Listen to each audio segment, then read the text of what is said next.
Trying to do Confucianism in one class is a sheer madness.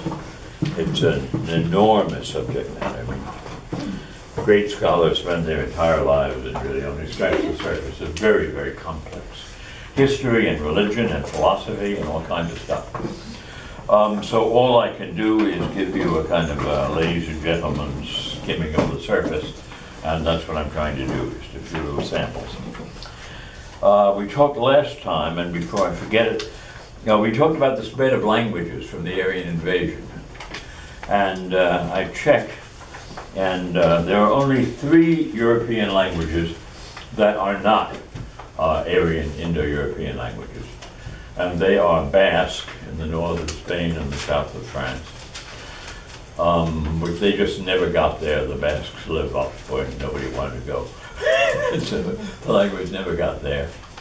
And Hungarian, which in the 9th century, the invaders of Hungary replaced the Indo-European language that had been there with their own language that they have now, Magyar. And the only other one is Finnish-Estonian. Finland and Estonia have this language. The rest of the Scandinavian languages are Indo-European. And they're Germanic languages like German and English and Dutch. They all have a kind of similar profile about them. And then the Romance languages, the Slavic languages, the Albanian is also in there, but all the languages that you'd like to have any acquaintance with in Europe. And just outside of Europe, right on the edge of Europe, you have the Indian languages. The main ones are all Indo-European: Sanskrit, Hindi, Urdu, Punjabi, and what else? And Iranian, of course. Iranian is one of the oldest of them. Okay, the language thing, pretty clear.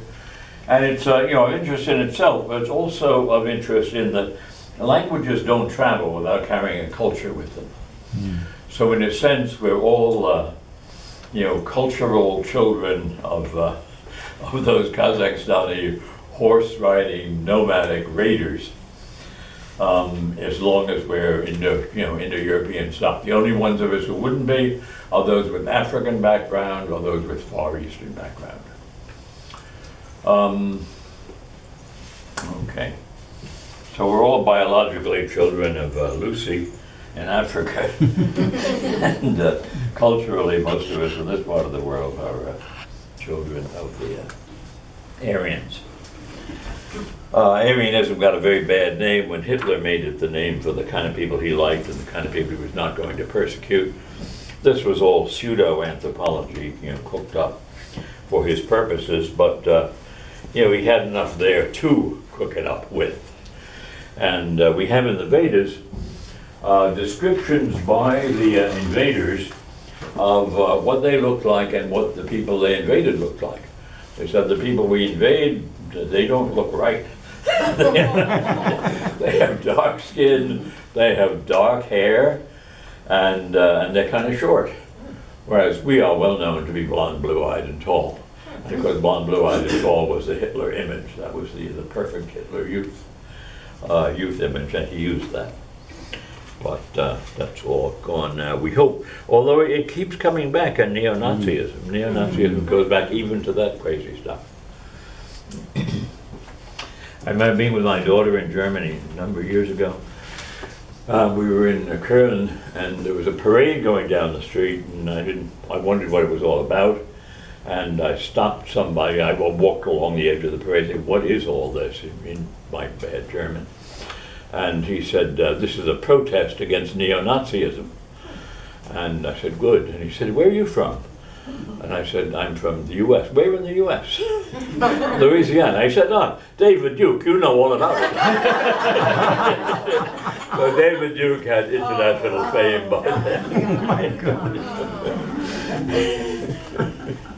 Not what I wanted to be famous for. No, but there you go. Okay.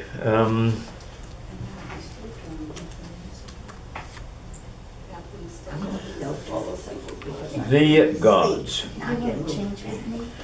There are innumerable deities in Hinduism. I mean, thousands and thousands. Some of them known only to a little village or only interesting to a little village, and some known to everybody, but there are three that are often referred to as the Hindu Trinity, but I don't like that term because it makes you think they're something like the Christian Trinity. They're not at all. They just happen to be three in number. And they are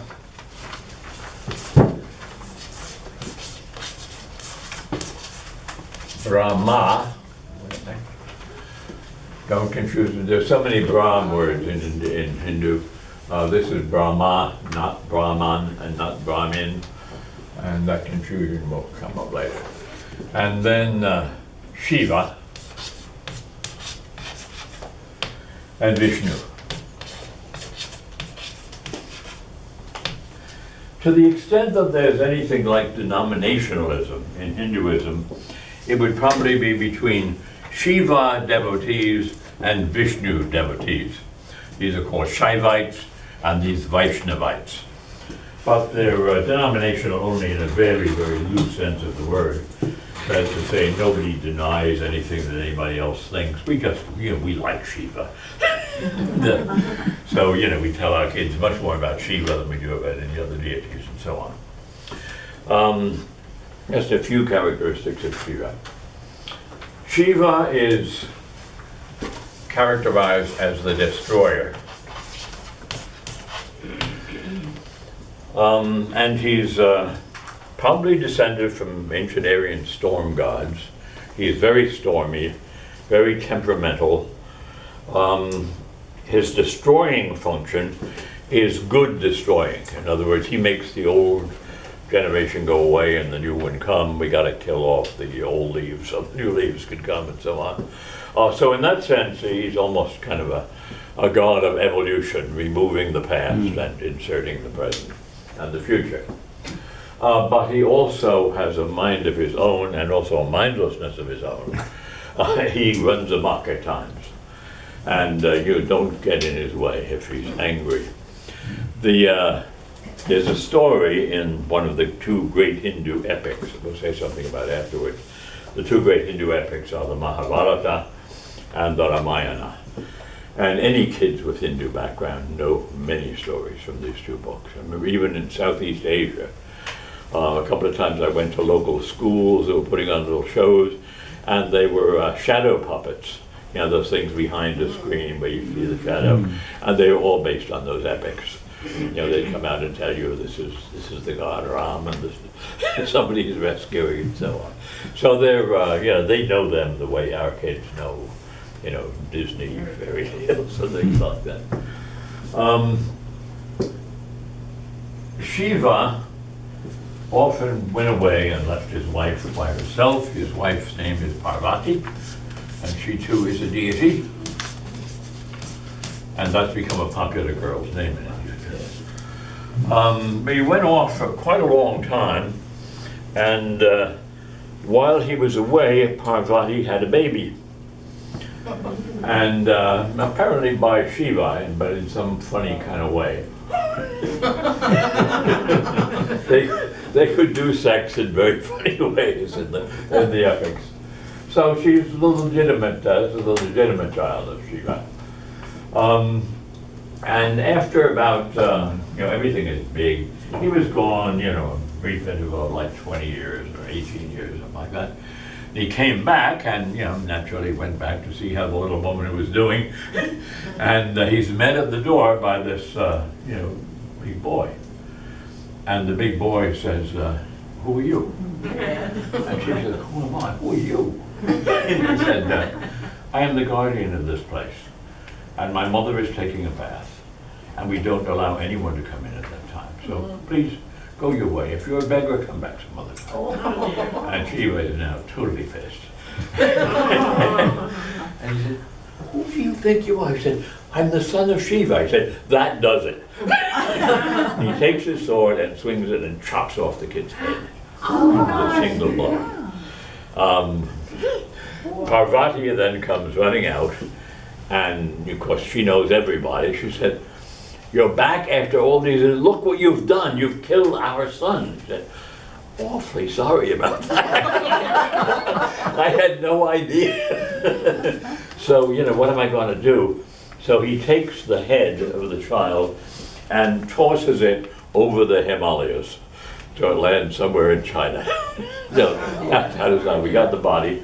He said, all we really need is a head. And I want to improve him. So he gets an elephant's head and affixes it to the boy. And the result is Ganesha, who is probably the most beloved of all Hindu deities. I'm sure, if you go in any Pier 1 or anything, you'll find little statuettes of this elephant-headed, strong-looking guy. That's Ganesha. That's his son with the elephant head attached. And he's always happy, always cooperative. He's just a lot of fun. A lot of Hindu boys are named Ganesh, and that's why you can't not love Ganesh. Ganesha's role is the removal of obstacles, because that's what elephants were used for. If a tree falls across the road, you call the local elephant guy, and he comes and moves the thing off to the side. So Ganesha removes obstacles, and all through the epics, Ganesh is always showing up when there's some apparently insuperable obstacle and fixing things. So in a way, he's just the opposite of Shiva. He's not at all temperamental. He's always nice, he's always strong, he's always reasonable, etc. And he's also very big, but he rides on his favorite animal, which is a rat. A rat? A rat, yeah, he has a pet rat. And in many pictures, you'll see this huge elephant-headed kid, and right kind of between his knees is this little rat, and that's his vehicle. Somehow he rides on it. You'd like to see that. So you get something of the flavor of this. It's a strange mixture of mythology and humor and philosophy all woven together in these stories. These all stand for something.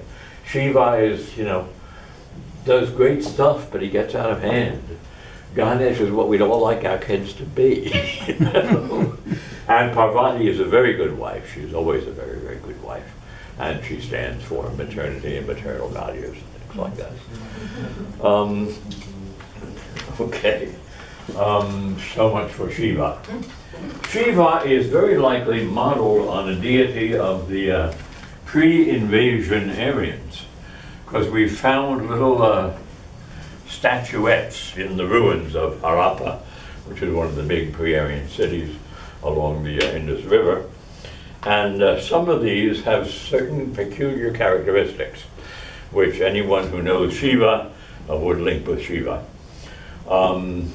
Seated in a lotus posture, an erect penis, a very large erect penis, ox horns going out of the head, and 3 faces.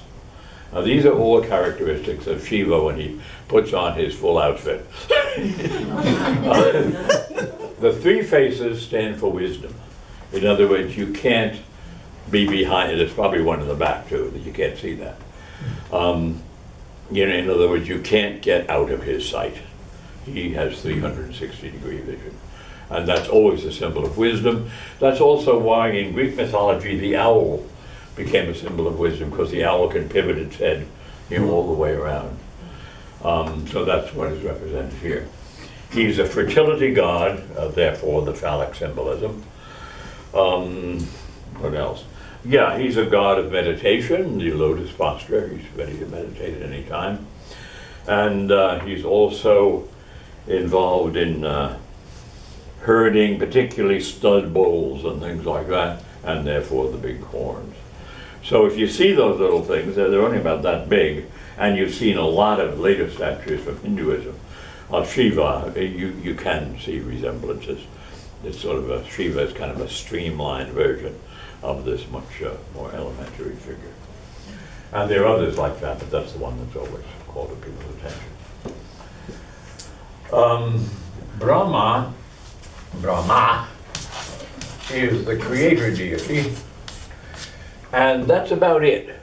Brahma created, and we don't hear from him much anymore. And so there are very few, there's very little worship of Brahma. He's, respected, technically respected, but there are very few Brahma temples, very little ritual for Brahma. He did his thing and, went away.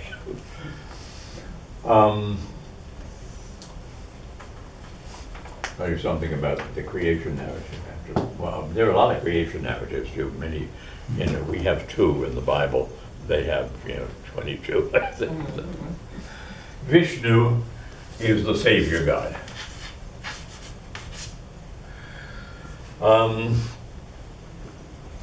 Vishnu is very different from Shiva. He is usually represented in a regular male human form. He is very pin-up. He's very good-looking, very sexy, very attractive, and very kind of appealing. I mean, he looks warm and welcoming and so on. But Vishnu also generates avatars.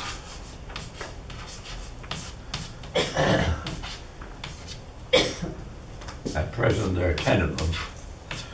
And these are Vishnu taking other forms in order to intervene in some particular problem that people are having. And the last of them, the 10th, is the Buddha. I mean, Buddhism went its way, but Hinduism loved the Buddha. So how are we going to keep him, even though we don't particularly want Buddhism here? They just made him one of the avatars of Vishnu, the last avatar of Vishnu. So Buddha and Vishnu are one in Hinduism. Not, of course, in Hinduism, in Buddhism.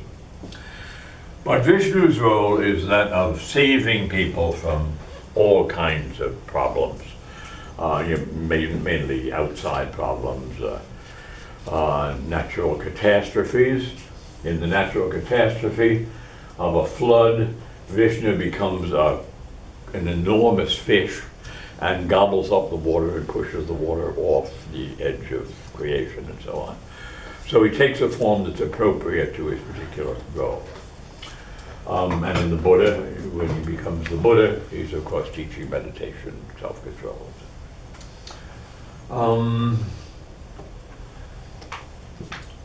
Vishnu is very popular, and there's a lot of art with Vishnu in it. And the most popular figure of Vishnu is what's called Vishnu in the cow dust. And this is Vishnu now as a cowherd. And he's coming down the road with his little flute-like instrument that he plays, and all the cows are trooping along behind him. It's evening, and he's bringing them back to where they're going to spend the night. And as he approaches the village, all the village girls are leaning out of their windowsills, looking lovingly at Vishnu. He's irresistible. And that's very, very popular. They are very beautiful paintings for the most part. And often you don't quite, the girls are kind of in the day, you have to look closely. Then you see these windows have people in them, and the people are all girls, and they're all looking out at Vishnu. He's the star of the moment.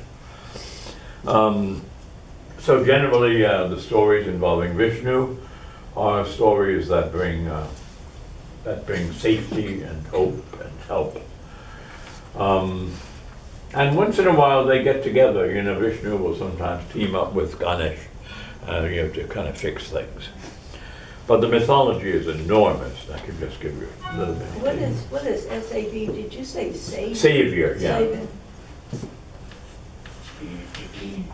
Or rescuer, or something like that. Destroyer and creator. Now, I say there are many creation myths, but one is the most popular one. And it also can be seen in a lot of ancient Hindu art as well as modern Hindu art. You notice in almost all ancient creation stories, creation isn't out of nothing. And that's partly because the concept of nothing was not accessible to ancient thought. It's a quite modern thought, really nothing. I mean, it's kind of hard to think of yourself. It's got to subtract everything, and what you got left. Well, you said left, there's got to be something. So they don't even get into that. I mean, you can see in the Bible, for Christian, very rarefied philosophy, God creates out of nothing. But in the Bible, there are these waters under the earth and all this stuff all around, and he puts order into chaos and calms down the waters and, you know, creates that way. So in almost all ancient creation stories, there's pre-creation stuff around. And it's there because it serves a purpose. Maybe they're props for the drama. They're things you have to have in the story. And then the most popular one, there's a great sea, and it's a sea of milk. That's what's there already. And there's other stuff off in the distance. So when Brahma decides that it's creation time, says, now how are we going to do this? And so he invites Naga, who is a snake longer than the universe, an enormous, enormous snake, very friendly snake. He says, Naga, I need you. Here's the way we're going to do it. I got a plan. First of all, Naga, I'd like you to hook yourself around that great ice mountain that's off beyond the sea. Okay, what do I do then? Pull it in, get it into the middle of the sea, and plunk it down.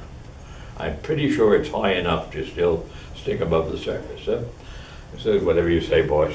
And it goes, and this huge ice mountain is hauled in and plunked down in the middle of the sea, which will be our world. Then he says, Naga, would you be able to find a smaller anchor on one side, an anchor on the other side, and wind yourself around both of them? Naga said, well, I can do it, but I'm not sure it'll really work. He said, well, okay, and he had some other sort of assistant deities around. He says, how about these deities hold each side end of you? I said, yeah, okay, I'll try to cooperate with that. He says, then I want you to loop around the ice mountain in the middle, and then the deities at one side will pull like that, and then they relax, and the others will pull like that. And what we're doing is making kind of a mixer out of the mountain. This is, we're whipping the cream. And Naga is the power. So the snake goes back and forth, and the the cream more increasingly, the milk curdles and makes things, and then you get an account of everything that pops out of this, and it's going to be the trees and the earth and the animals and so on. They all come out of the milk because milk is full of nourishment. And so you can get all this stuff out of it. So it's a very whimsical creation story. You can see it's very depictable, the huge, nice snake and the ice mountain of this kind of a, super appliance that's really created. Sounds like a cartoon. Sounds like Rube Goldberg meets Very much Dr. like, Seuss. yeah, with Rube Goldberg in the zoo. Now later on, of course, in the more philosophical literature, they discuss all the things that Christian philosophers talk about, creation out of nothing. And, this is a myth. That people don't think there was really a great big snake that did this. But it's the way that it's presented. And again, every kid knows that story. Okay. Now, we already mentioned another myth that has lasting importance on Hinduism, and that's the myth of the sacrificial dismemberment of a being called Purusha or Prakriti, who is chopped into pieces, and the pieces are thrown down, and they become the different, well, most importantly, they become the different categories of human beings.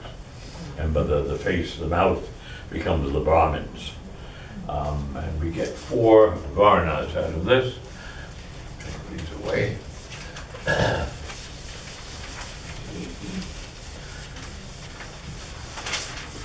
So this is an example of a myth that everyone for centuries would say was a myth, but a myth that took such firm hold, that it dominated the social structure of India. And so we have this dismemberment up here.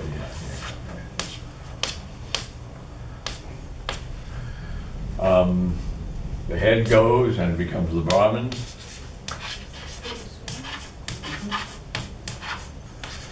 The shoulders and chest go and they become the Kshatriyas, the warriors.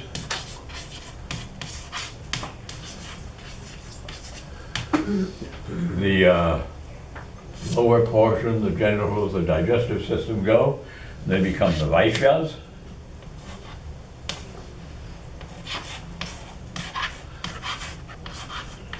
There's no need to remember these things unless you want. And then finally, the feet go and they become the Shudras.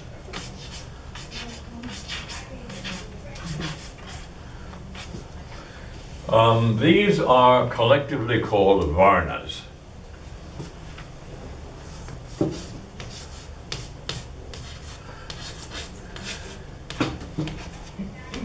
Varnas, and that word is linguistically related to varnish, and in French vernis meaning paint. So it probably has something to do with coloration. There may have been a time when these different groups were, differently complected. Probably the Brahmins were bright white, and the Shudras were very black, and these were kind of in between. At that time when they came in, and the people they were invading were dark and they were bright. That may well account for it. Anyway, they're called Varnas. What they have to do with color is anybody's guess, like every one of them. The Brahmins are the priestly group. The Kshatriyas are the warriors. The Vaishyas are the merchants, artisans, what would become a middle class.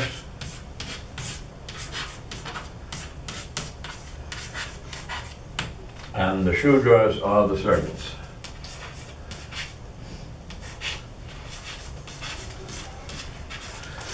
Now, as I say, this began as a myth.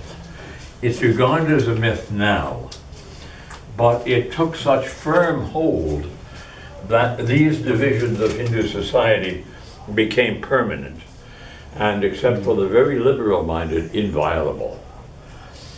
In other words, if you're a Brahmin, that's because the gods made you a Brahmin. So don't mess with it. If you're a Shudra, it's because the gods made you a Shudra, and don't you even think of aspiring to be a Vaishya or a Kshatriya or a Brahmin. There's no upward mobility, there's no downward mobility. These are fixed social categories. When the doctrine of karma, we talked about karma and rebirth and all came in. If you're a Brahmin, your rebirth will be good, or perhaps you'll be liberated from rebirth, by doing what Brahmins do, being very Brahmin-like. And Shudras doing what Shudras do. An uppity Shudra will be reborn something worse, and probably something subhuman. And similarly, you kind of go down the scale. If you misbehave, you go up the scale if you behave right. So a Shudra who is a very, very good Shudra may be reborn as a Vaishya and keep up the good work, maybe make it to Kshatriya a few 100 years later, and finally maybe even a Brahmin. So that's one of the ways that rebirth can work within the social system. But in most teachings, it also goes below that. If you're, just absolutely awful, you'll come back as a cockroach or something like that. And you have to be a good little cockroach to get out of that. Okay, you get the idea. Now, it's a reminder that what begins as a myth can really lock in a social structure. And these categories are still there in India today, even though India has a constitution that calls for the equality of all. But nevertheless, it's there in the background. Brahmins are still sort of Brahmins. There's a class consciousness that goes with them. Now, this is different from castes. Everybody's familiar with Hindu castes. There are many hundreds of castes. And they can operate within any of these. and they're generally family related. They too can be quite rigid. And in modern times, there's been a de-rigidification of all of this, but it's got a long way to go. In addition to these, there's another group called Dalits, or as Gandhi insisted on calling them, Harijans. These are the untouchables. Shudras are not untouchable. Where did these Dalits come from? They're not in this myth. They did not come out of that. No one really knows where they came from. At a certain point, we begin seeing the appearance of these Dalits. And their life was absolutely awful. They were literally untouchable. No one might touch them ever, and often couldn't even touch anything they had touched. And they had no civil rights of any kind anywhere, and they usually, lived pretty much on garbage, and earned whatever they earned, which was very little, by collecting garbage in their hands, taking it somewhere. So the absolutely worst kind of employment, the worst kind of life. Dalits meant the untouchables. That's still the term used for them now. Gandhi loved the untouchables and touched them. And because Gandhi was himself so prestigious, such a charismatic figure, he could get away with it and even get some of his followers to do that. There is now a Dalit in the Parliament of India. So if something has happened, we got our first African-American president, they got their first Dalit parliamentarian. So it's moving along. Harijans was Gandhi's term, and it means the most beloved of God. Because his idea was God was above all compassionate, and who could you exercise compassion over more than the Harijans? So if they're that bad off, then God is most compassionate with them. But they're still around, and as with any of these kind of rigid and ultra-conservative social structures that grow up, they last longest in the most remote and rural areas, little towns and so on, where we've always done things this way. As people moved into cities, and in India, more and more people are moving into these enormously overcrowded cities, they meet all kinds of other people with different views, and these things tend to dissolve. But in distant districts, it's still around. And some of them bring it with them into the city, and it's a while going away. Okay. This could be a whole dissertation in itself, how society was shaped by this, and how modern liberal efforts were made to overcome it. Sad to say, the British, when they occupied India, despised this, but used it. It was very convenient to them. So they would, writing home, they'd say, these horrible primitive people have these rigid castes, but then all their whole administrative system was based on these castes. Yeah, the British presence in India is a very many-sided thing.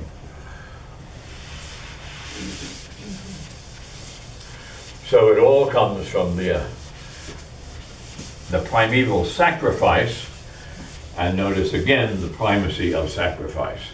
This is quite early in Indian history, and the sacrificial preeminence of Aryan religion is still there. So if anything happens, there's got to be a sacrifice involved somewhere. Now, anthropologists have noticed many times that the religions of agrarian peoples and the religions of nomadic peoples tend to differ in certain characteristic ways. This is very visible in the Bible, and it's also very visible in India. Nomadic peoples, they don't grow things, they steal things, kill things, and so on. Their religion tends to be a religion emphasizing power and violence. You know, breaking in, breaking down, charging ahead. And their deities tend to be very warlike, noisy deities, storm gods, lightning gods, you know, gods to be scared of. But you need them. And we want to be like them. We want to be as lightning-like as we can. That's what we do for a living. Whereas agrarian cultures tend to be quite the opposite. And you can kind of see why. They don't want any trouble. And so their deities tend to be fertility gods. There tends to be a kind of sacredness of growth and very much a sacredness of sex. Sexuality is a very holy thing in these cultures. And generally pretty peace-loving. You know, they're not going anywhere. They're not trying to invade anybody else's land. They're okay. As long as the grass grows and the crops come up, they can get by. But sometimes these cultures meet. And in the Bible, they meet between the Canaanites, who are an agrarian, peace-loving, holy sex culture, and these nomadic, now, followers of Moses, who, you know, their big ambition is to invade. And they do invade, and war comes into Canaan with them. In the other class, we looked at some of the things, the early uses of God's glory, where that glory means almost like, you know, God was, you know, a 10,000 volt something. Don't get too close. When God's glory comes out, it comes out like lightning and kills and destroys and burns, etc. Now later on, of course, I mean, all these religions are evolving. You know, that glory becomes, you know, something delightful. I mean, God shines forth and, you know, brings the sun up and makes everything nice, etc. But initially, you can see that typical nomadic taste for the violent, the stormy, the destructive deity, as long as he destroys in our behalf. Yeah. Where does gypsies come in? Where does what come in? Gypsies. Gypsies? Gypsy people, yes. Yeah, it's only become known, it's only agreed on recently, that the Gypsy language is an Indo-European language and indeed an Indian language. It comes from certain parts of India. Now, how they got to be what they are, still, you know, typically nomadic to this day. That's kind of anybody's guess. They seem to have Indian roots. They mingled very early with Central Europeans. You know, as you know, where they're most concentrated now is in Eastern Europe. Romania is full of gypsies. But they're everywhere else. I remember I grew up in New York, and the gypsies camped under the boardwalk at Coney Island in the winter. And we would kind of go and look down at them. They were still nomadic, and they set up their little camps there. They were not begging away, they were stealing. But they were not begging away, they were doing okay. I grew up in Indiana, little town in Indiana, outside of Chicago. It was there. And we had camps there too. Yeah, they're very mysterious people. I once found myself riding in a bus next to a guy who was a gypsy. And I mean, he was a very, you know, kind of atypical gypsy. But he told me as much about it. He said, you know, we don't know either. We don't really know where we came from. You know, we know what the gypsy lifestyle is. He said, I tried to kind of get out of that and merge with the more conventional. But it's true that they're known for stealing. Oh, yes, yes. Yes. Yeah, they are known for stealing, and of course they've been persecuted a lot. You know, the reason for it is the stealing. They were all over Ireland where they were called tinkers. Tinkers in Ireland, all the gypsies, and they went around with a wagon, a horse-drawn wagon, with all kinds of stuff that they sold, but while they were selling it, they were doing other things as well. They can sometimes be kind of awful. The only awful gypsy thing I actually observed was in Rome very early in the morning. I saw a gypsy woman preparing to beg with a baby in her arms. And the baby was crying, and it cried louder as I got nearer. And I knew who she was. I do generally give to beggars, but no.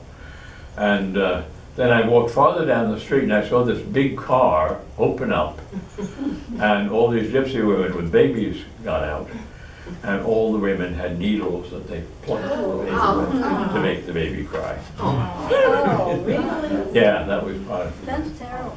Yeah, it is very terrible. How do you identify them? How do you know they're gypsies? I mean, it's not a race. They're, I mean, by their behavior for the most part, they look, I guess they look sort of Central Indian. But they mixed with so many other groups by now. They kidnapped at one time, you know, crossbred with the kidnapped females, etc. So they're always sort of dark, I mean, you know, Mediterranean dark. And what would you say about? Clothes? Are they clothes? Their clothes their clothes are the clothes of where they are, unless they're having a party, and then they have kind of typical gypsy dress. But that's really like putting on a uniform or a costume. Because when you said you were sitting on the bus next to the guy and he was gypsy, and I was wondering how did you identify him as gypsy? Oh, he said he was. He said he was. But yeah, it was a long ride, and you know, we were conversational. And he asked me what I was doing there, and I asked him what he was doing there, and that's how it came out. Just had a conversation. He didn't look different from anybody else. And that was in Madeira, which is a Portuguese island off Africa. But he was doing business there. It was, you know, real business, honest business. But it's the only gypsy I've ever had a kind of, you know, normal conversation with. What do they call them in the US? Gypsies, I think. Yeah. Romans is the, I mean, the term they like now is Romans. I know in the UN documents, it's always, they refer to Romans, you know, the rights of Romans and so on, because they have been persecuted. And Romania is not dominated by them, but there are a lot of them there. And in Romania, I remember people pointed out to me homes of gypsies, and they, I mean, they look kind of like the Garden District. They were gorgeous homes. And they had obviously settled down. They were not nomadic or anything of the kind. So they've thrived there, but in Russian Romania, I mean during the Soviet era, they were persecuted very, very severely in Romania. How did we get to them? You got us there, I guess. Yeah, that's what I did. I heard tales of it when I was a little girl. Yeah. But curiously enough, they do seem to be of Indian origin. Now, how they got from India to Coney Island, I have no idea. An agrarian and nomadic gods. Yeah. Right. Yeah. Right. Okay. So you get the idea of the kind of typical difference between nomadic deities and agrarian deities. And it's really quite visible in the biblical literature. When they're, you know, when, say, Josiah is reforming, what's he destroying? He's destroying these hilltop shrines, and the hilltop shrines frequently had a phallic symbol on them, because for the Canaanites, sex was sacred. This was how life comes about. So I mean, it was not, you know, obscene to them or anything like that, but to the Jews it was indeed obscene, and it was pagan. It was bad. And the same thing is true in India. Only here we see it blend.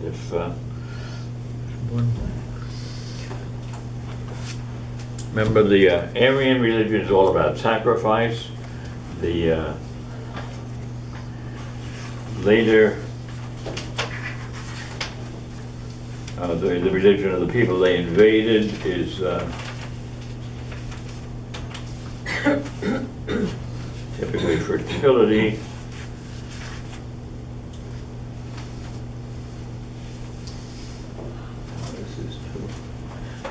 Now here is a pretty old section of the Upanishads, which are the last part of the Vedas. And in this funny thing, you can see the motif of sacrifice dominating, but the sex motif coming in as well, because sex becomes a sacrifice. This is a very old text. The world of heaven over there, Gautama, is a sacrificial fire. The sun is its fuel, the rays of the sun its smoke, the days its flame, so the universe is a sacrifice. Into this fire the gods make an offering of faith, and from that oblation Soma was born. Remember, Soma is the drink. The rain cloud, Gautama, is a sacrificial fire. The wind is its fuel. Each time you get, it's a fire, this is its fuel, etc. The thunderbolt is coals, the roar of the thunder is sparks. This all sounds very Vedic, very Aryan. This is their style. The earth is a sacrificial fire. The year is its fuel, space its smoke, night its flame, four directions its coals. You can't, why would the four compass directions be coals? But they gotta be, or it won't work. The four intermediate directions are sparks, and into this fire the gods make an offering of rain, and from the oblation food is born. Man in Gautama is a sacrificial fire. Speech is his fuel, breath is smoke, the tongue is flame, the eye is coals, the ear is sparks. Into this fire the gods make an offering of food, and from that oblation semen is born. So at that point it comes into the sex thing. Thus in the fifth oblation, and woman Gautama is a sacrificial fire. Her vagina is her fuel, foreplay is her smoke, the womb is her flame, the penetration are her coals, and the orgasm are her sparks. So there it's all been taken into a perfectly straightforward account of sex. So it's a sacrifice. And from then on, they're kind of blended. And I mean, even India is very comfortable with sex. And I think that's one of the things that's kind of to their credit.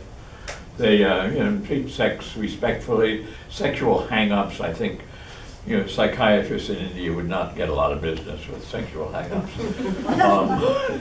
Whereas the Judeo-Christian tradition has always had sexual hang-ups. And it may go back to that difference in roots. That's why you have so much population in India too. Yes, it does help. Yes. A lot of kids are starving.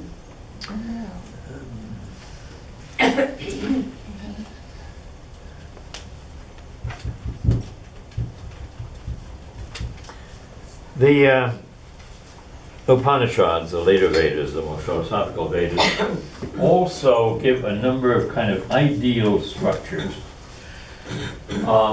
There is an ideal structure of human ambitions, an ideal structure of human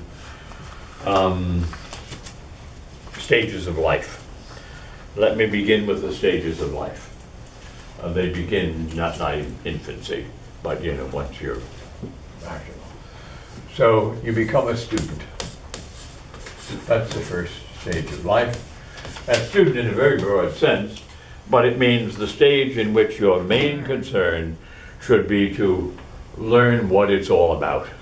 Learn what your role is, how to discharge it, acquire the knowledge, the skills that will enable you to be a adult, productive member of society. You do that, and you don't mess around getting married early. They do, of course, but you're not supposed to.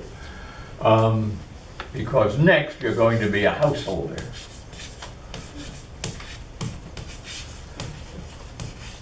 You will have a wedding that will cost the parents of both spouses more money than they have. This is a big thing in modern India. There's such a tradition of enormously expensive weddings that relatively poor people will just bankrupt themselves over weddings. And the government is trying to, say, maybe we'll have a government-sponsored modest wedding. But you become a householder. And then you marry, you have kids, you take care of the kids, you apply some kind of occupation. And you do that till the kids grow up and, you know, do their own household becoming. And then you become, I'll call it a retiree. A retiree is supposed to be you don't have household responsibilities anymore, but you have responsibilities as a consultant and as a kind of a wise person who's been around and seen what can happen. And you're supposed to be viewed as a helpful counselor, both in, like, you know, villages, you'll be on the village council, and in the family itself, you know. Before we do this, let's see what Grandpa thinks, that kind of thing. And that's where most people end. But you can go beyond that and become an ascetic.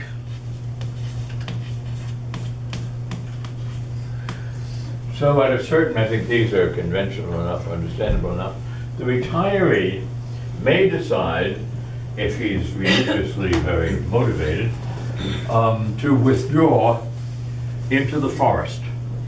And actually the term that I'm calling ascetic is a forest dweller.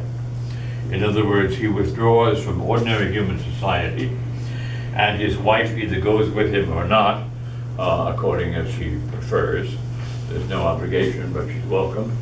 All these things are addressed to males. I mean, that's quite clear. But that's not surprising at that stage in anybody's culture. And he devotes himself then to meditation, to consistent practice of yoga and so on, and kind of a mystical monastic existence, trying to come into close touch with the deity. And then he can come back and wander around and be a holy man. And, you know, people will see him as a holy man and ask his blessing and ask his advice and so on. And they are definitely around. If you go to India now, you'll see these people. There are kind of authentic ones and then kind of weird ones. And among the weird ones, there are the ones who, you know, do strange things like stick needles through their hands and it doesn't hurt. I've seen some examples of that I'll save for next time. One was just incredible. So these are sort of the model of what a good human life should be.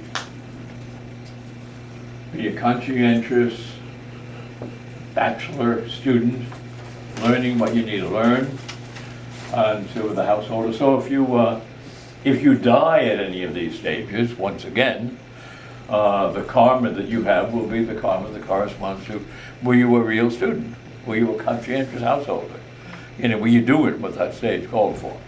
And if you were, then you get reborn up. If you weren't, you get reborn down. Now notice still, there's no getting out of this. This rebirth thing is called samsara.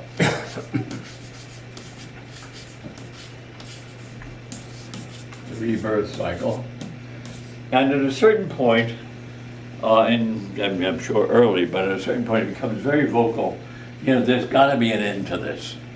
I mean, it's just, you know, every time we're always worrying about how we're going to get reborn. And it's out of that concern for escaping from the cycle of rebirth that classical Hinduism arises. The mystical techniques are mystical techniques for getting out of that. And we'll say something about that next time. What are these symbols that I see? BCE or? Oh, BCE is BC, and CE is AD. It means before the Common Era and the Common Era. Before the Common Era, what's the Common Era? The era when Jews and Gentiles shared the religion. You got it? So you just use them as AD and BC. BCE is before Christ, before the Common Era, and CE is after Christ, AD, When they do die, do they have a big ritual? Yes, they have a ritual of cremation. Oh, cremation. Yeah, I think I said last time, ideally at one of the sacred rivers, and the ashes are put in the river. Yeah, that's right.